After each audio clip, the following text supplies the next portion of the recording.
എല്ലാ സുഹൃത്തുക്കൾക്കും നമ്മുടെ ചാനലിലേക്ക് സ്വാഗതം. ഇന്ന് നമ്മൾ കാണിച്ചു തരുന്നതേ നമ്മളൊരു വാഴക്കൊല വെട്ടുകയാണ് കേട്ടോ.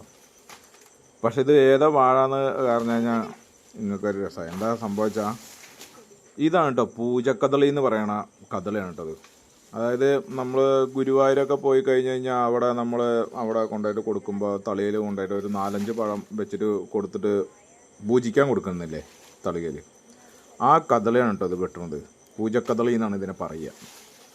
അതായത് നമ്മൾ വെച്ച വാഴ എന്ന് പറഞ്ഞാൽ ടിഷ്യൂ കൾച്ചറിൻ്റെ ആണ് സംഭവം വെച്ചത്.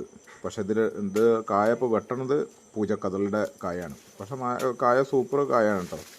പക്ഷെ ഞാനിപ്പോൾ കവുങ്ങൊക്കെ പൊട്ടും വിചാരിച്ചു. കവുങ്ങിൻ്റെ മേലേക്കാണിത് ഇതാക്കിയത്, എന്താ വെച്ചാൽ ബാലൻസ് ചെയ്യാൻ പറ്റാത്ത കാരണം. പക്ഷെ കവുങ്ങിന് കുഴപ്പവും കാര്യങ്ങളൊന്നും സംഭവിച്ചില്ല. അപ്പോൾ ഈ കായ എന്ന് പറഞ്ഞു കഴിഞ്ഞാൽ നമ്മുടെ നാട്ടിൽ ഈ കദളിക്ക് വിലയില്ല.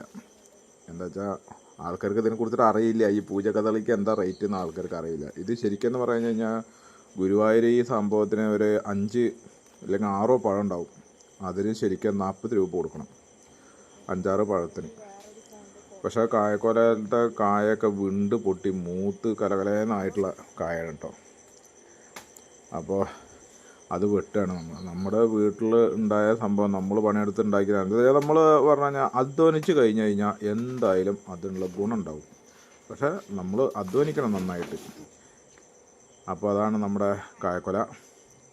അപ്പോൾ കൃഷിനെ സ്നേഹിക്കുന്ന ആൾക്കാരെല്ലാവരും നമ്മൾ തന്നെ ഫോളോ ചെയ്യണം, ലൈക്ക് ചെയ്യണം. നിങ്ങളുടെ വില പിടിച്ച നിർദ്ദേശം നമുക്ക് പറഞ്ഞു തരാം. നമ്മുടെ അതൊക്കെ ഓരോ പോരായ്മകളും കാര്യങ്ങളൊക്കെ ഉണ്ടാവും. അപ്പോൾ അതൊക്കെ എന്തൊക്കെയാണെന്നൊക്കെ ഒന്ന് പറഞ്ഞു തന്നു കഴിഞ്ഞാൽ നമ്മളത് ക്ലിയർ ആക്കും. അപ്പോൾ ഇന്നത്തെ വീഡിയോ ഇത്രയേ ഉള്ളൂ. അപ്പോൾ നമ്മളിനി അടുത്ത വീഡിയോ ആയിട്ട് അടുത്ത പ്രാവശ്യം വരും. അപ്പോൾ അതുവരെ ഓക്കെ ബായ്. നമുക്കിനി അടുത്ത വീഡിയോയിൽ കാണാം. Okay bye.